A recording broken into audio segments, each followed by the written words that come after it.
बहुत सारे ऐसे लोग होते हैं जिन्हें कानून के बारे में पता नहीं होता है। पता जब चलता है जब उन्हें कोई बताता है या फिर वो कानून को तोड़ चुके हुए रहते हैं और चालान उनके हाथ में होती है।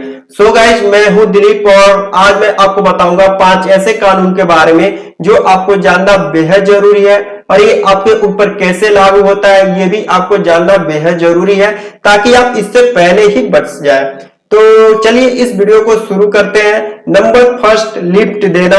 अपनी प्राइवेट गाड़ी में किसी अनजान व्यक्ति को लिफ्ट देना गैर कानूनी है। मोटर व्हीकल एक्ट की धारा 66 192 के तहत 5,000 रुपए तक का चालान हो सकता है। अगर ट्रैफिक पुलिस आपके ऊपर इंक्वायरी करती है चालान काटने के दौरान, तो आप ये नहीं कह सकते कि मैं हेल्प कर रहा हूं। ये आप लीगल एक्टिविटी के तौर पे देखें। मैं आपको कानूनी तौर पे बताऊं तो कानून ऐसा ये मानता है कि अगर आपने प्राइवेट गाड़ी में किसी व्यक्ति को बैठाया है तो आप उससे पैसा हायर कर रहे हैं, यानी आप कमर्शियल लाइसेंस के तौर पे आप उसे व्यक्ति को बैठाकर आप पैसा वसूल रहे हैं। तो सो गाइज, अगर आपको लगता है कि आप हेल्प कर रहे हैं तो लीगल एक्टिविटी में आती है तो आप कमेंट बॉक्स में बता सकते हैं।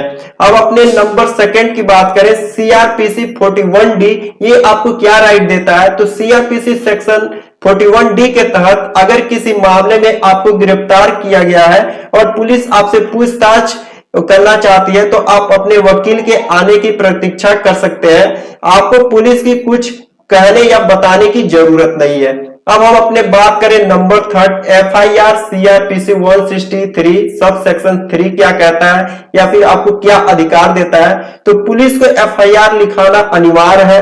यदि पुलिस एफआईआर लिखने से मना करती है तो आप सीआरपीसी सेक्शन 163 सब सेक्शन 3 के अनुसार डिस्ट्रिक्ट मजिस्ट्रेट से शिकायत कर सकते हैं। वो उन्हें एफआईआर दर्ज करने का आदेश देगी विद इन 24 आवर्स। और आपको बता दें कि मजिस्ट्रेट की ड्यूटी 24x7 आवर्स होती है, यानी उनकी सैटरडे या फिर संडे की कोई भी छुट्टी नहीं होती है।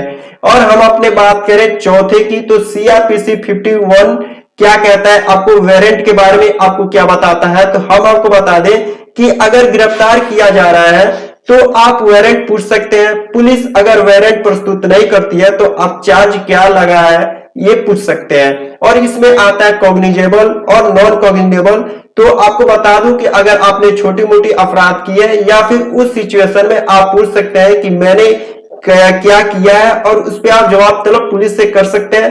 अगर आपने नॉन कॉग्निजेबल में आप आते हैं जैसे रेप मर्डर ऐसे अगर सिचुएशन में है तो आपको पुलिस बिना वारंट के भी आपको ले जा सकती है और आपके ऊपर कार्रवाई कर सकती है। अब हम बात करें नंबर 5, लिविंग रिलेशनशिप। तो आपको मैं बता दूं लिविंग रिलेशनशिप होती क्या है। तो लिविंग रिलेशनशिप मतलब लड़का लड़की शादी से पहले एक साथ रहते हुए हैं, शादी के बराबर वो अगर रह रहे हैं तो ये सुप्रीम कोर्ट किस नजरिए से देखता है वो मैं आपको बता दूं। तो लिविंग रिलेशनशिप अवैध नहीं है, जैसा कि इंडियन एक्ट में कहा गया है। सुप्रीम कोर्ट लिविंग रिलेशनशिप को शादी के बराबर मानती है।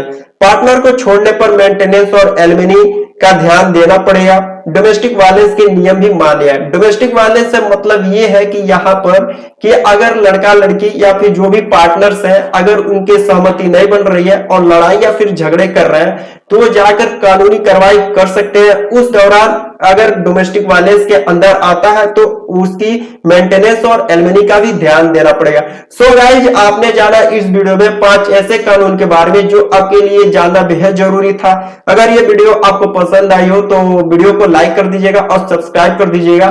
चलिए, थैंक यू। मिलते हैं अगले वीडियो में 5 ऐसे और कानून के बारे में बताएंगे। Thank you.